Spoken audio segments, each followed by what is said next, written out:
Good morning. You are here with me in the car. You're here with me and Mitchell. And we are going to the Scarborough Farmers Market where we are going to get a bunch of tomatoes. Now, Mitchell and I, what we are doing is we are making tomato sauce.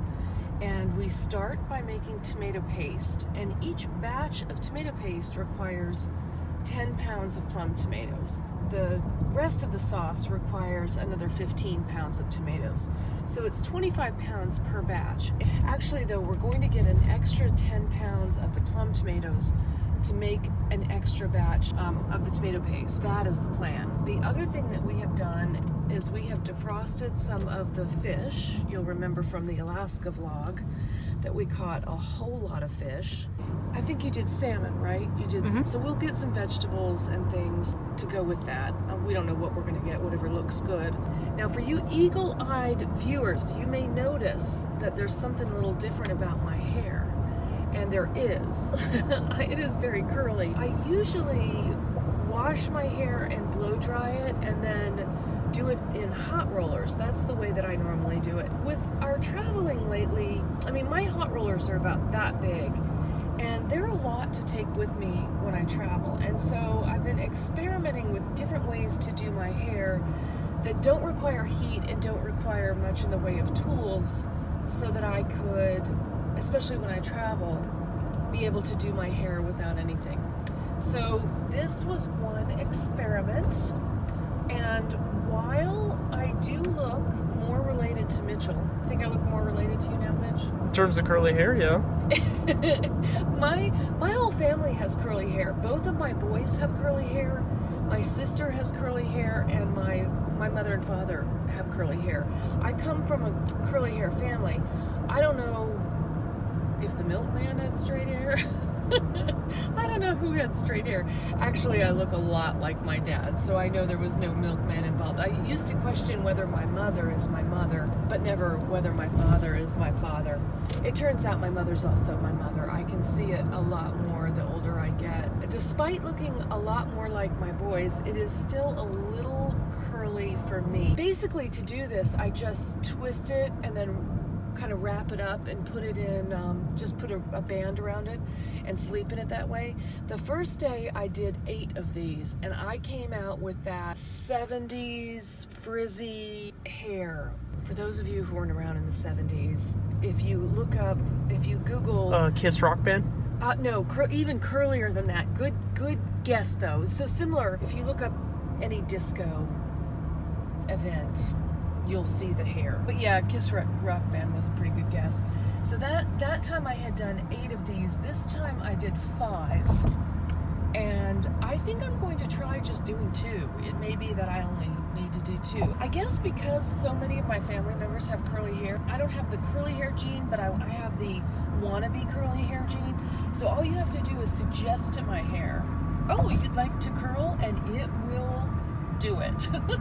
That's where that is right now. So you can let me know what you think, if it's a yay or a nay on the curly hair. All right, well, the next time we see you, we will be at the Scarborough Farmers Market, unless Mitchell wants to turn the phone toward him. If you want to turn the camera, he's already nodding no. Is that a no thank you? Not right now. All right, not right now. It's Camera's too close. I'm not one of those kids that takes selfies all the time. I don't know how to do all that. Okay. All that whippersnapper stuff. All right, well, we will see you shortly at the Scarborough Farmers Market.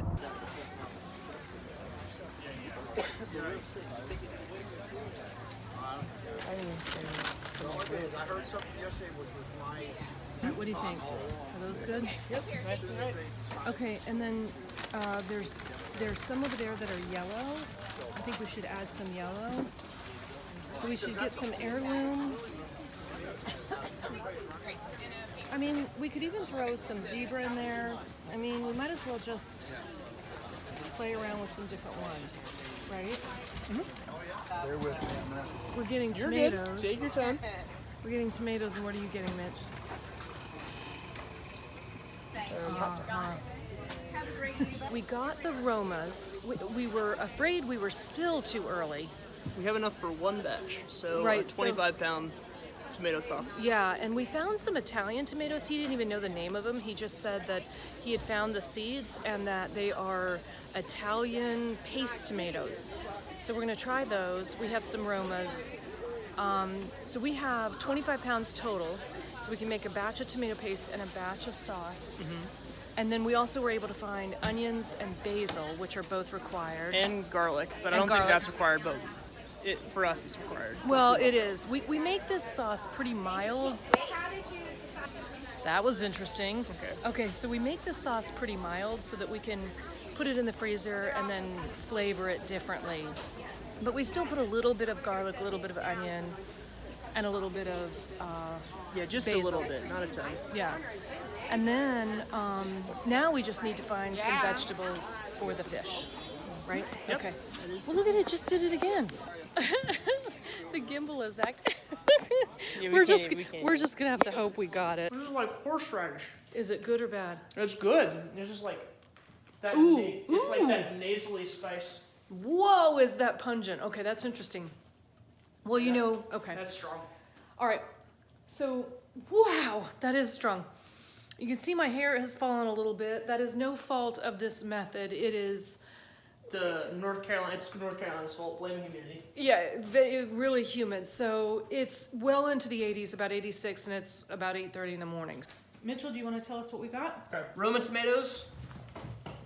Another type of paste tomato. The farmer got a packet of seeds. It was in a foreign language. Apart from how to grow it was in English. Other than that, us Americans were on our own. It's an Italian tomato. He doesn't even know how to pronounce it. Beefsteak, purple Cherokee, zebra, striped something. I wish I knew it. It's striped something. Blueberries. 4 soups. We've got watermelon gazpacho, 2 chilled sun golds, and then a curry corn, which is really good. You forgot the tomatoes in the front that are your favorite. Oh yeah, the sun golds. Sun golds and garlic. So all of the tomatoes, including the sun golds, will go into the sauce and the tomato paste. And then right here is also basil that'll go into the tomato sauce, and the garlic will go into the tomato sauce. And there are some onions there that will go into the tomato sauce. Today we're going to make some salmon that we caught in Alaska that you will have seen. And we're going to put that on top of a salad. And with these greens, we have 3 things. We have pea shoots, we have arugula, which turns out to be really sharp. And then we have this blend of herbs and flowers and all kinds of things that I think together all of this is going to make a very great salad. Roasted peach preserves, which is really good. Yep. Mitch's hot sauce, the extremely hot fire sauce. Fiddlehead Farm is where we like to get the preserves and the hot sauce. And then short winter soups. So that is the haul. These are the plum tomatoes Mitchell is chopping up, and he very cleverly used this like pasta colander thing to wash them in, because this is 10 pounds of tomatoes, and then we'll use that tomato paste in the sauce. So there we go. This is the last bit of the tomatoes. It's almost full. It's pretty full. And this is for the tomato paste. 10 pounds of Roma tomatoes, and he's going to get that started. Put the lid on. That's all it is. There's no oil, no nothing, it's just tomatoes. So there's the tomatoes just starting to make some noise, and he's stirring them. So he's chopping the onions and the garlic, both of which we got at the farmer's market as well. And then I just want to show you this that we'll use later. This is the food mill that we have set up on a big mixing bowl. Once the tomatoes have cooked down, we'll put them in here and we turn this crank. It'll remove the skin and the seeds from the liquid, and then we will put that liquid into these pans here. It'll cook at 275 for something like 4 hours, and it will roast down into tomato paste. The acidity from the tomatoes will clean these things like you will not believe. I might try to wipe them out one more time just to make sure that that flavor does not get in the tomato paste, but I doubt very seriously that it will. It's only been about 10 minutes that these tomatoes have been cooking, And right now Mitchell is mincing up some garlic. He has chopped the onions that we're going to use. So I wanted to show you, this is only about 10 minutes, and as you saw, we just put the Roma tomatoes, just chopped them up and put them right in the pan, put them on high heat, and there they are. We turned off the heat, and we just have our tomatoes in here. And all we really wanted them to do was release the water, and now we're going to put the tomatoes through this food mill. So we just put some in here. Whoops. Try not to make a mess, but you know, this is real life. A lot of it is liquid that just goes straight through, but we want to make sure we get as much of this goodness as we can. You can do this, I'm sure, with just grocery store tomatoes. It is nice though to really get fresh organic tomatoes in season from the grower, because it makes such a big pot of sauce that you're going to freeze it anyway, so you might as well do it when everything is in the peak of season. Or if you do grow tomatoes and you have so many tomatoes and you're just not sure what to do with them, this is the thing to do, or this is one thing to do anyway. That was all 10 pounds, and we never took any of the skins out of here, so you can see that with all 10 pounds of tomatoes, that's how much is left. It's really not that much that is sort of wasted or not used. And all of that is the liquid from those tomatoes. We have a downstairs kitchen, and that is where this is gonna happen. So we'll meet you in 1 second downstairs. Mitchell is pouring that sauce, which smells amazing, by the way, into these 2 sheet pans. And these are half sheet pans. And now that is going to go into the oven, which is preset at 275 degrees. And they are just going to stay in there for a very, very long time. Ooh, try not to spill. Cooking low and slow. So every once in a while, we will come down here and we will stir them. But for the most part, this is just a long process. And what we're doing is just cooking the water out of it until you come up with a paste, and it will get very, very sweet. And the only ingredient in this is plum tomatoes. That's it. There is no salt, no oil, no nothing. It is just tomatoes. Now that the other tomatoes are in the oven and the paste is being created, we're starting with the sauce. Here are some of the tomatoes in the pot now, and they just make a pretty little combination. We do a lot of Romas or paste tomatoes in the sauce. That's the base. So about 10 pounds of that, and then about 5 pounds of other tomatoes. These are some of the other tomatoes, and there are beefsteak tomatoes, heirloom tomatoes, zebra tomatoes, and striped something, and then also these sun golds. Although these have more water in them than paste tomatoes, they'll bring another flavor to the sauce. So They're with every very- different tomato. Yeah, they're very sweet.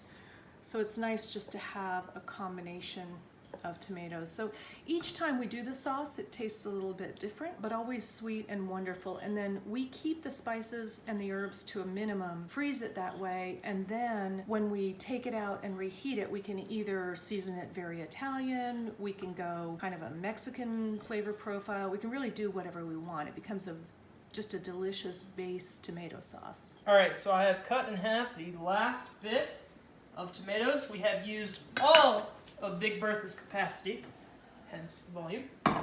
So these are just for the sauce. This does not include the tomatoes that we had for the tomato paste that are down in the oven. Yep, that is filled to the tippy top. And from what you saw from our big haul on the table, I have used all of the tomatoes but one of the container of sun golds. We are saving some of that for the salad with our fish. What we are going to do now is we are going to do the same process as we did with the tomato paste. We're going to cook it down, food mill it, and then we're going to have the sauce in this bowl, and we're going to reserve a quart of it as our fresh sauce. Saving some of it as fresh just does add another layer. So you have the 3 layers. You have that fresh that you haven't cooked too much.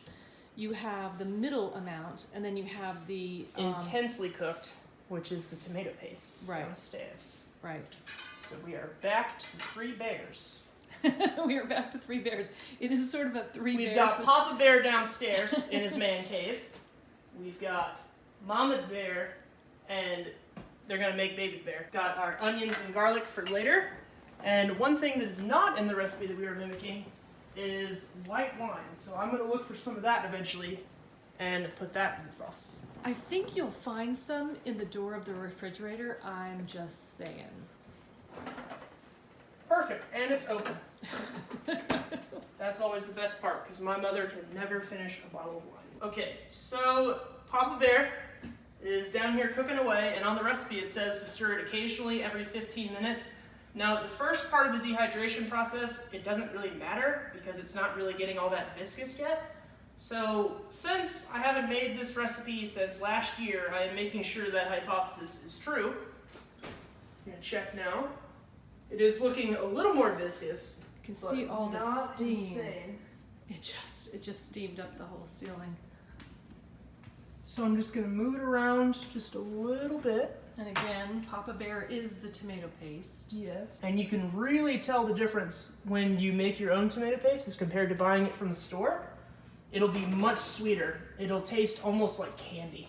Okay, so for our fish, which is our salmon, we have some bellies right here. These 2 I know are bellies. This could be from a huge fish. This is a regular fillet. And what we have done is we have taken the Asian route because we looked at the dressing that we're using, and it is a sesame ginger dressing. We often make our own dressing, but we didn't this time. There are a couple of dressings that we have that we like.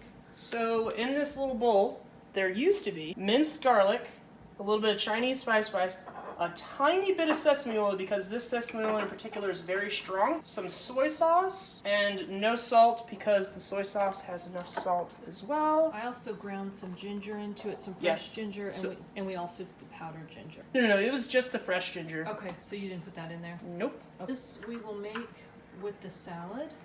All right, the fish is going in the oven. In a 400-degree oven. For about, these will probably take longer. Some of these guys over here will probably be like just a quick 5 minutes, but these guys might be like 8 or 9. All right, we'll just see how it goes. Yep.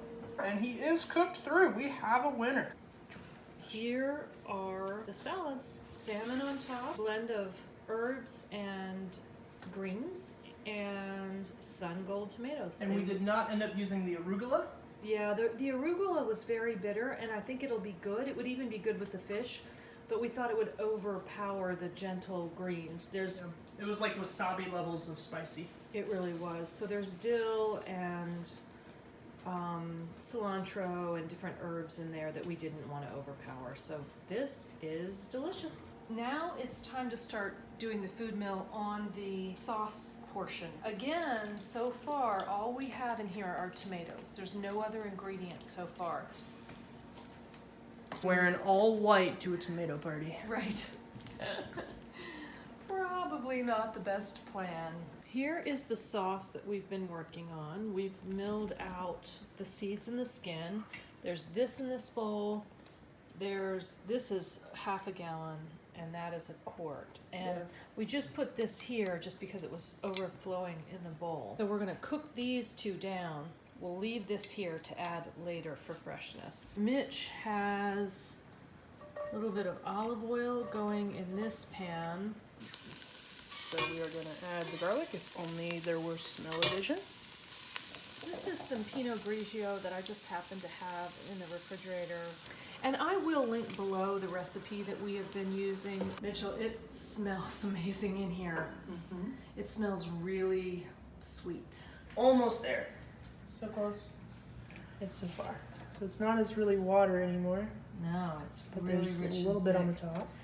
So one thing Mitchell did is he did rotate the pans because he said the back was thickening faster than the front. And you know, ovens just aren't that even. So you can just pay attention to that. So that might be done, or we could let it go another 15 minutes. What do you think? Oh yeah, I would say let it go a little longer. Yeah, this one especially. I wonder if we should, You want me to put this one on the bottom? yeah, I think that's what we should do. but I think it does need to go a little longer. You can see the steam coming off of it. It just, what this is doing is just cooking the water right out. Oh, he's just gonna do it on his own. The rotate. That's about how much basil we're putting in.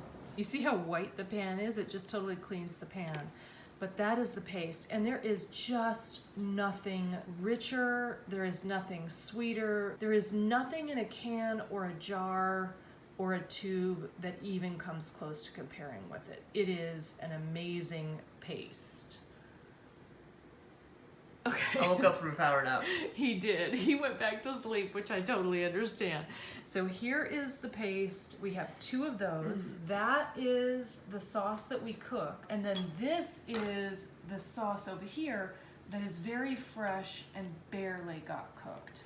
So we are going to combine those 3 flavors to have different depths of flavor within the sauce. But first, we are going to taste each one separately. We are going to try each of these. So we'll start with this, which is the paste.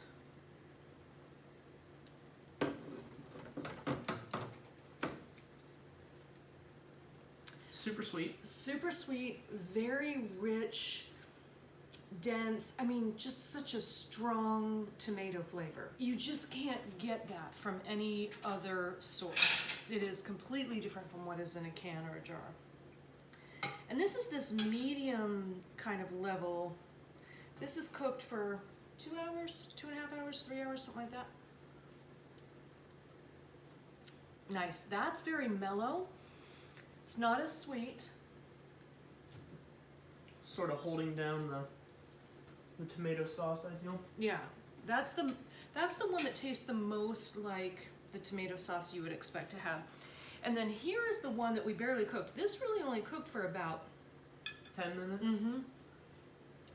And this is that fresh, almost tomato juice flavor. When we combine the 3, we get a rich depth of flavor. And right now, I don't remember the name of the guy whose recipe this is. Do you? But we will link it below. We've used this recipe before, so we knew that it was going to be great. Show them that pan. It just completely cleans the pan. It just, I mean, the acid on that for hours just makes it completely clean. And then I am going to pour this juice in. And now we have filled this to the tippy top. It's good. You get all those hits. Get everything. So good. So good. And it's not overly spiced. No salt. We didn't put any salt in. I don't know if he calls for any salt. We didn't put any salt in. Just a little bit of basil, some onion, some garlic. That's it. It's a nice, neutral, fresh sauce that we can freeze, and then later we can use it in any way we want. We can give it a rich Italian flavor. Depending on what herbs we put in it, we can make it more salty, less salty. We can even give it really any flavor profile we want. We could go curry with it. We could go sort of Mexican profile with it. We can do whatever we want. I like to cook and freeze a lot. I'll show you what I do. I always use painter's tape because painter's tape comes off easily. I always fold this over. I just fold it over like that. And then I put it on the lid. I always use glass jars or glass bowls because I don't believe in plastic. I don't think it's good for you. So I put it in the glass, and then I have the lid on it, and I put this on. And when I take this off and I put it on the lid, I write what it is and the date. And then I immediately bend this over again. And the beauty of that is when you go to take it off, it comes off very easily for 2 reasons. One is it's painter's tape, but the other is that because it's folded over, it gives you a place to grip it and you can easily pull it off. So we will be freezing most of this, and we will be having some of this for dinner tonight. Are you awake now? No. Thanks so much for being here with us. I am jewelry designer Jill Maurer, cooking in the kitchen. This is Mitchell. He is in culinary school, and I am uploading a video every single day for 2019. I would love to see you here again tomorrow. Bye for now. You gotta do it that way. We both go bye for now. Ready? All right. Bye for now.